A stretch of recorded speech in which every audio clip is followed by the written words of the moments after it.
अस्सलामुअलैकुम, welcome back to my channel, welcome back to another vlog. जीते रहें, खुश रहें, हमेशा मेरे साथ रहें।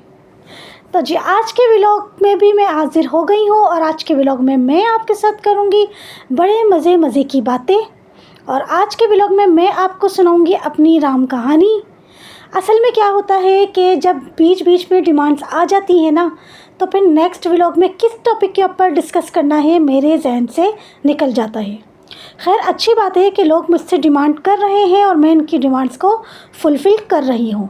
अब जैसे कि हमारी एक बहुत प्यारी सब्सक्राइबर ने मुझसे डिमांड करी थी कि सब्र के टॉपिक पर बात करें, सब्र के ऊपर भी डिस्कस करें, तो मैंने उनकी डिमांड को फुलफ़िल कर दिया। लेकिन फिर क्या हुआ कि कल जो मैंने व्लॉग अपलोड किया कि क्या मैं अपने हस्बैंड के लिए इतना नहीं कर सकती, उस वाली वीडियो के ऊपर किस टॉपिक के ऊपर डिस्कस करना है मेरे लिए बहुत हो गया था डिफ़िकल्ट, क्योंकि मुझे कुछ समझ में नहीं आ रहा था कि अब मैं किस टॉपिक पर बात करूं। क्योंकि कंटिन्यू मैं आप लोगों के साथ वन बाय वन जो अपना शादी का एक्सपीरियंस शेयर कर रही हूं, तो वन बाय वन जो है ना मेरे जहन में आता जा रहा है कि अब नेक्स्ट किस टॉपिक पर बात करूं, अब नेक्स्ट किस टॉपिक पर बात करूं। लेकिन जब बीच में डिमांड आ जाती है तो उनकी डिमांड को मैं फुलफ़िल तो कर देती हूँ, लेकिन फिर नेक्स्ट वीडियो में किस टॉपिक पर बात करना है फिर उसके लिए मेरा जहन जो है ना वो बिल्कुल मेरा साथ नहीं दे रहा होता है। और ऐसे ही अब यहाँ पर डिमांड आ गई है मेरे हस्बैंड की कि अब तुम अपनी स्टिचिंग के बारे में भी बताओ। तो मैंने अपने हस्बैंड को कहा कि मेरा इरादा था कि अभी इंशाल्लाह वेरी सून हमारी एनिवर्सरी आ रही है, मैं अपनी एनिवर्सरी के लिए अपना सूट स्टिच करती, तो मैं अपना सूट भी निकाल कर दिखाती सबको और जैसा स्टिच करती वो भी सब दिखाती, तो मैं फिर अपनी स्टिचिंग की कहानी स्टोरी सुनाती। लेकिन अब मेरे हस्बैंड की आ गई है डिमांड, तो मैंने सोचा कि चलो क्यों ना मैं यहाँ पर अपने हस्बैंड की भी डिमांड को फौरी फुलफ़िल कर देती हूँ, उसको भी पूरा कर देती हूँ। तो बस यहाँ पर आज मैं अपने हस्बैंड की डिमांड पर आप लोगों से शेयर करूँगी अपनी स्टिचिंग की राम कहानी। जैसा कि आप लोग जानते हैं कि मैं अपने सब बहन भाइयों में सबसे छोटी हूँ। तो जब मैं छोटी थी तो जो मेरी सबसे बड़ी वाली सिस्टर है बाजी, उन्होंने एक से एक कपड़ा सीकर पहनाया, क्योंकि जाहिर सी बात है अम्मी की तो डेथ हो चुकी थी, तो बाजी ने एक से एक कपड़ा सीकर पहनाया। और जो हम लोग अब जाकर 10-10, 20, 25, 30 हज़ार का जो हम लोग कपड़ों के ऊपर काम करवाते हैं ना, स्टोन्स का, सलमे दबके का, वो सब करके पूरा सूट रेडी करके स्टिच करके बाजी ने हम लोगों को पहनाया है, जो कि हम कभी भी नहीं भूलेंगे। फिर जब बाजी की शादी हो गई तो जो मेरी फोर्थ नंबर वाली सिस्टर हैं, उन्होंने माशाल्लाह स्टिचिंग कोर्स कर करके एक से एक कपड़ा और एक से एक डिज़ाइन स्टिच कर करके हम लोगों को पहनाया है। अब उनकी भी शादी हो गई तो उसके बाद मुझे होने लगी प्रॉब्लम। खैर उनकी शादी के बाद भी मैं उनको उनके घर पे जाकर कभी कभार दे के आ जाती थी, उनसे सिलवा लिया करती थी। और कभी मेरे जहाँ मेरा मेका था वहाँ 3rd फ्लोर पर एक रहती थी उस्मा आंटी, उनसे सिलवा लिया करती थी, या फिर गली में किसी एक टेलर होते थे उनसे स्टिच करवा लिया करती थी। लेकिन फिर मैंने ख़ुद भी अपनी जो है वो कपड़े स्टिच करना स्टार्ट कर दिए थे, क्योंकि अपनी सिस्टर को देख देख कर मुझे माशाल्लाह काफ़ी हद तक स्टिचिंग आ गई थी। जब भी मेरी सिस्टर मेरा सूट स्टिच करती थी तो कटिंग करने से लेकर जब तक मेरा पूरा सूट स्टिच नहीं हो जाता था मैं उसके साथ बैठती थी और देखती थी। तो देख कर माशाल्लाह अल्हम्दुलिल्लाह मुझे काफ़ी हद तक स्टिचिंग आ गई थी। तो शादी से पहले भी मैंने अपने काफ़ी कपड़े ख़ुद स्टिच किए। फिर जब मेरी शादी हो गई तो मेरी शादी के बाद जब मैंने यहाँ पर आके स्टिचिंग करवानी स्टार्ट करी, मेरी जो बहन की नंद है उनका इंतकाल हो गया। उनका रानी बाजी उनका नाम था, तो उनका इंतकाल हो गया। अल्लाह पाक उनको जन्नतुल फिरदौस में आला मकाम अता करे। शादी के बाद मैंने काफ़ी कपड़े उनसे स्टिच करवाए, लेकिन फिर उनकी भी स्टिचिंग मुझे थोड़ा सा समझ में नहीं आने लगी। फिर उसके बाद मैंने अपनी गली के कोने पे एक टेलर अंकल मुझे मिल गए, उनसे मैंने कपड़े स्टिच करवाने शुरू कर दिए। लेकिन फिर क्या होता है कि आहिस्ता आहिस्ता जब आपके नज़रों के सामने बहुत मोटी मिस्टेक्स आने लग जाती हैं ना, तो फिर आपका दिल ख़राब हो जाता है। तो ऐसे ही उन अंकल की स्टिचिंग में भी मुझे काफ़ी हद तक बहुत मोटी मिस्टेक्स नज़र आने लगी। तो फिर मेरा उनसे भी दिल ख़राब हो गया, मैंने उनसे भी कपड़े स्टिच करवाना छोड़ दिए थे। फिर उसके बाद मैं फिर वापस अपने ऊपर आ गई थी, अपने आप के ऊपर, मतलब मैं ख़ुद कपड़े स्टिच करना मैंने स्टार्ट कर दिए थे। अच्छा, मेरे साथ क्या होता है कि जब मैं बहुत ज़्यादा ख़ुद अपने कपड़े स्टिच करना स्टार्ट कर देती हूँ ना, तो या तो मुझे नज़र लग जाती है, या फिर मेरा दिल होता है ना कि एक कोई काम आप बहुत ज़्यादा करें तो फिर आपका उस काम से दिल ख़राब हो जाता है। तो मेरा भी फिर जो है ना वो स्टिचिंग से दिल मतलब भर गया था। फिर उसके बाद मुझे हमारे घर के बैक साइड पर एक कंट्री टावर के नाम से मतलब एरिया है, वहाँ पर मुझे एक टेलर अंकल मिले। उनसे मैंने कपड़े स्टिच करवाना स्टार्ट करे। स्टार्टिंग में उन्होंने इतने अच्छे कपड़े स्टिच करके दिए कि बहुत अच्छे, मतलब जैसे कि रेडीमेड कपड़ों की कुर्तियाँ होती हैं ना, उस स्टाइल के उन्होंने मुझे कपड़े स्टिच करके देना शुरू करे। लेकिन फिर आहिस्ता आहिस्ता आहिस्ता आहिस्ता जाकर उनकी स्टिचिंग ऐसी हो गई जैसे कि घर में किसी औरत ने कपड़े सिए हों।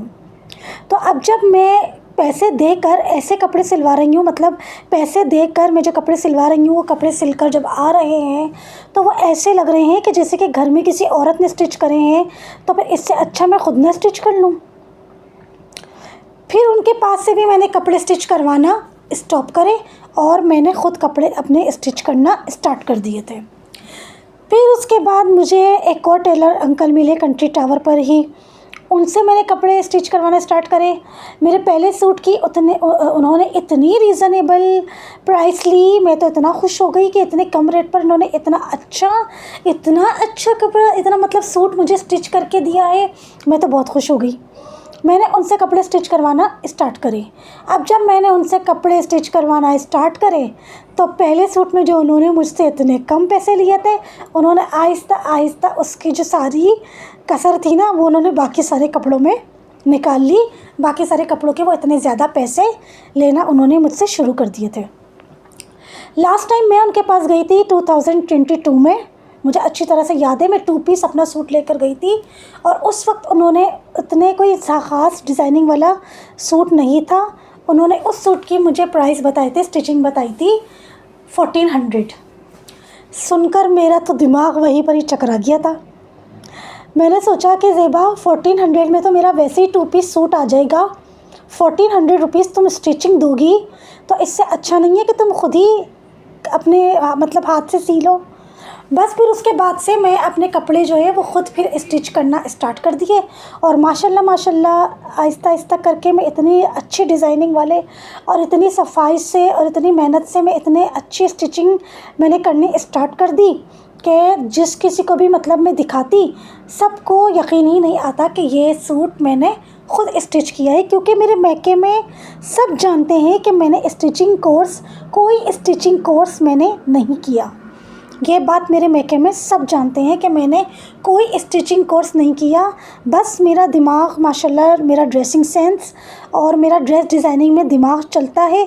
तो इस वजह से जो है वो होता है ना एक कि आपको जिस काम में बहुत ज़्यादा इंटरेस्ट होता है ना, तो आप भले वो काम ना भी सीखें, आप वो काम बहुत बेस्ट तरीके से करते हैं।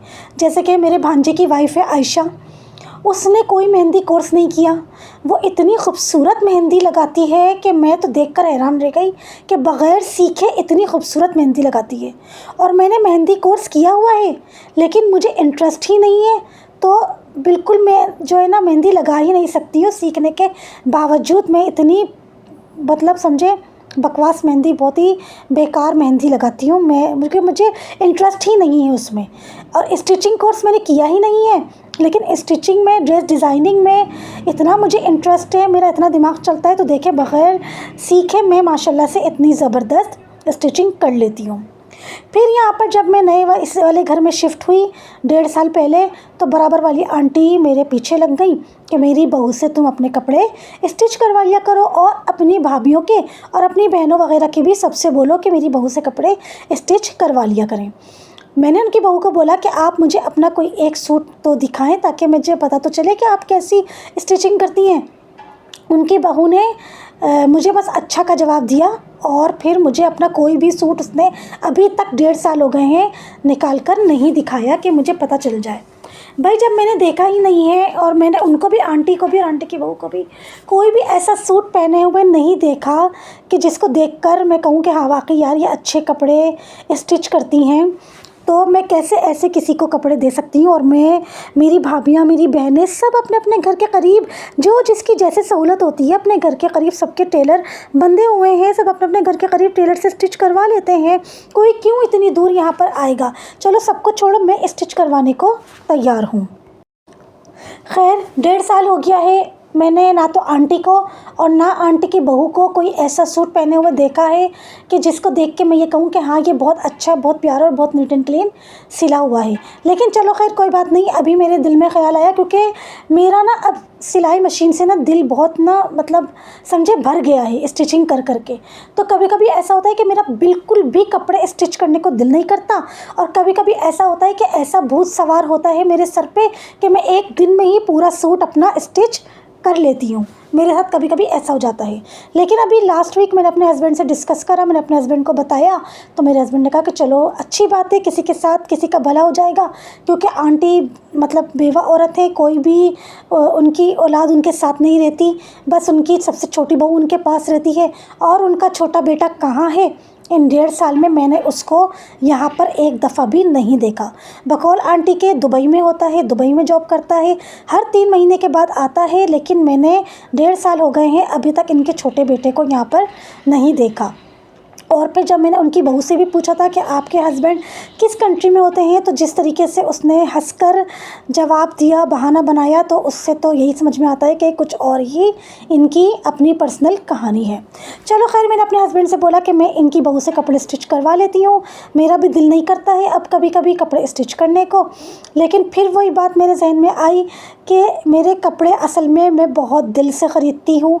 इससे पहले कि मेरे कपड़ों की बर्बादी लगे, बात पैसों की नहीं है। टेलर की स्टिच जो सिलाई होती है उससे तो कम ही लेगी इनकी बहू मुझसे पैसे, लेकिन बस मेरे कपड़ों की ना लग जाए बर्बादी। तो इस डर खौफ की वजह से मैं इनकी बहू से अभी तक कपड़े नहीं स्टिच करवा पा रही हूँ। बस आप लोग मेरे लिए दुआ करिएगा कि अल्लाह पाक मेरा दिल जो है ना स्टिचिंग से ज़्यादा ख़राब ना हो, और मैं अपने अच्छे अच्छे डिज़ाइनिंग वाले कपड़े स्टिच कर लूँ।